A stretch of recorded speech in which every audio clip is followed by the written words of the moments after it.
Muy buen día.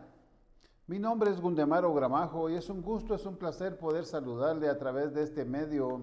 Sea usted bienvenido a este su canal de versículo en versículo, ya que es el medio por el cual nosotros exhortamos a todas las personas que nos visitan para que conozcan a nuestro amado Señor Jesucristo.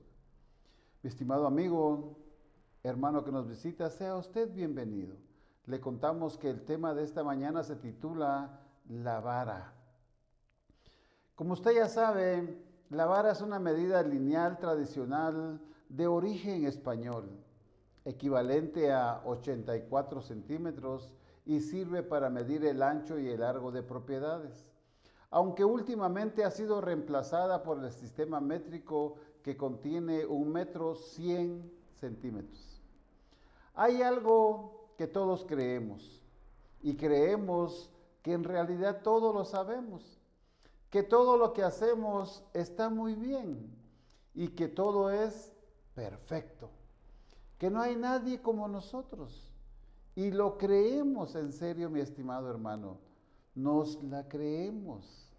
Y hoy estamos aquí para quitarnos quizás la venda de los ojos o darnos cuenta que sí sabemos más que los demás, pero al mismo tiempo podemos darnos cuenta que tenemos mucho que renovar, tenemos mucho que cambiar, tenemos mucho que aprender.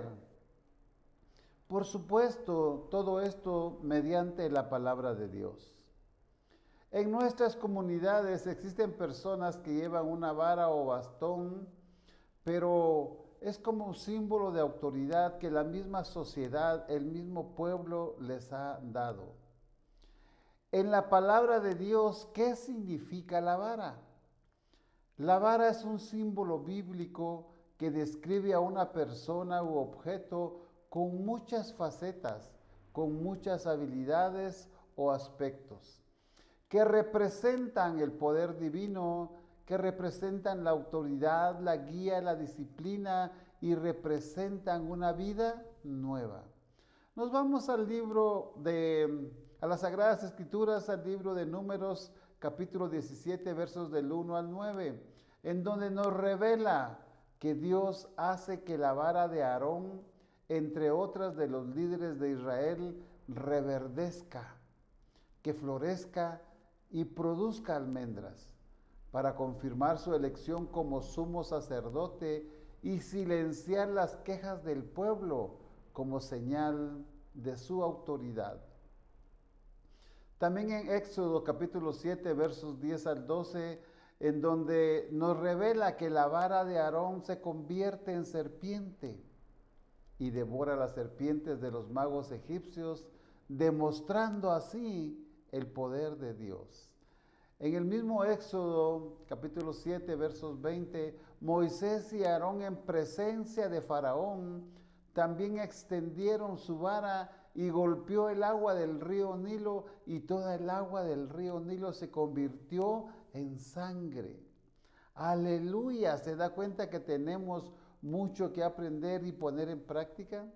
La vara no es solo un objeto, sino un símbolo potente de la intervención de Dios, la renovación y la esperanza aplicable a la vida del creyente hoy en día para recordar que solo en Jesucristo, solo en Él podemos florecer y dar fruto. Por ello debemos de tener mucho cuidado cuando leemos las Sagradas Escrituras para poderla entender y reflexionar en ella. Es necesario muchas veces el uso de un diccionario y luego tomar el discernimiento para nuestro provecho por seguro, invitando también al Espíritu Santo que esté con nosotros. Nos vamos al libro de Mateo capítulo 7 versos 2 en donde nos dice, porque con el juicio con que juzgáis seréis juzgados y con la medida que medís os serás medido. Por favor, diga conmigo, juzgar y medir. Lo podemos repetir, juzgar y medir.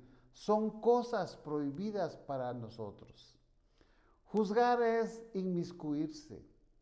Juzgar es, perdón por la palabra, juzgar es meterse, es entrar en la vida de otras personas. Por ejemplo, si alguien es culpable o inocente, el juez lo juzgará. O irá al acusador y también al acusado y luego tomará la sentencia declarándolo inocente o culpable. La vara no es solo un objeto que nos sirve para medir, sino que también es un símbolo potente de la intervención de Dios. Pero según las Sagradas Escrituras, ¿quiénes somos nosotros para juzgar? ¿Quiénes somos nosotros para medir el actuar de los demás? ¿Quién te ha dado ese poder? ¿Quién te ha dado ese derecho que te has atribuido? ¿Quién te ha autorizado para juzgar a otra persona? Pero ni al mejor pastor se le ha dado la autorización de juzgar a otras personas. Aconsejar sí. Esto si la persona requiere de un consejo. ¿Acaso somos jueces? Nosotros sabemos que hay un solo juez y ese es el Hijo de nuestro amado Señor Jesucristo. Jesucristo es el juez principal que juzgará a toda la humanidad en el juicio final, aunque es Dios Padre quien le ha conferido esta autoridad, siendo Él quien preside el gran trono blanco. Y tarde que temprano tendremos que acudir a ese tribunal, en donde Jesucristo, repito, será el juez y nuestro defensor y Satanás el acusador. Ay de aquel que resulte culpable. Culpable va a resultar todo aquel que no cumpla con lo que dice la palabra de Dios. Por eso Mateo 7:2 dice, porque con el juicio con que juzgáis seréis juzgados, y con la medida con que medís se os medirá. Mateo 7:2 nos enseña que la forma en que juzgamos a los demás con crítica, con hipocresía o misericordia, determinará cómo seremos juzgados nosotros mismos por Dios. Esto es un llamado a la prudencia, a la cautela y al discernimiento.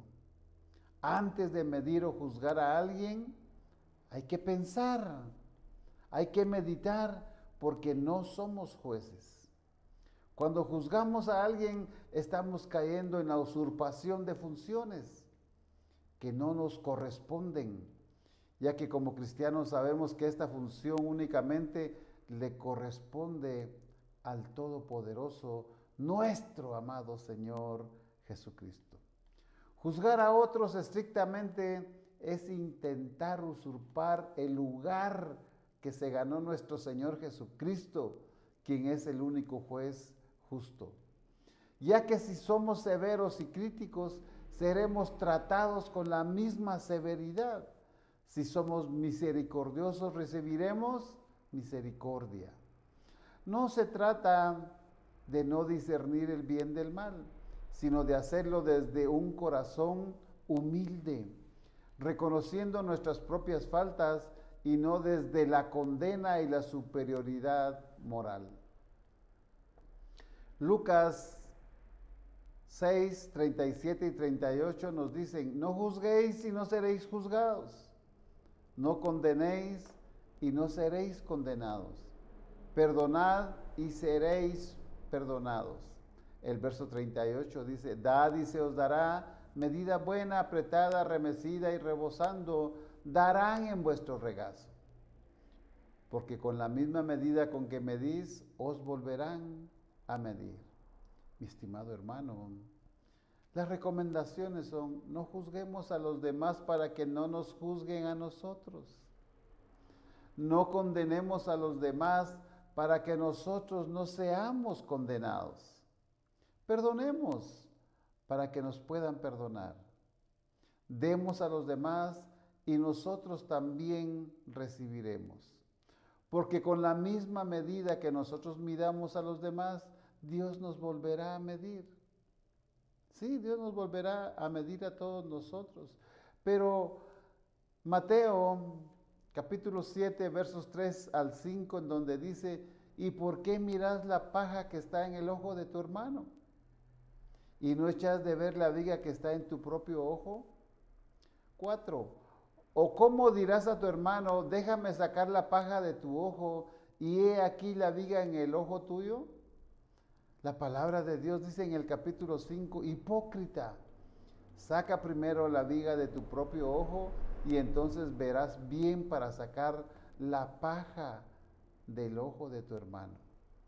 Este pasaje nos enseña la importancia de reconocer y corregir los propios defectos y pecados antes de criticar o intentar ayudar a otros.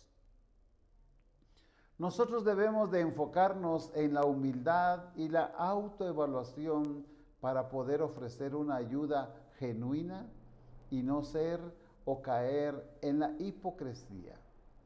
La gente tiende a notar y criticar los pequeños errores de los demás, pero no reconoce que ellos tienen pecados mucho mayores que al que se le quiere corregir. Mientras ignora sus propios fallos graves, antes de intentar corregir a alguien, uno debe examinar su propia vida, confesar y quitar sus propios pecados, porque mientras tengamos la viga, o sea, el pecado, mientras no hayamos corregido nuestro andar, no debemos por nuestro bien intentar corregir o juzgar a los demás.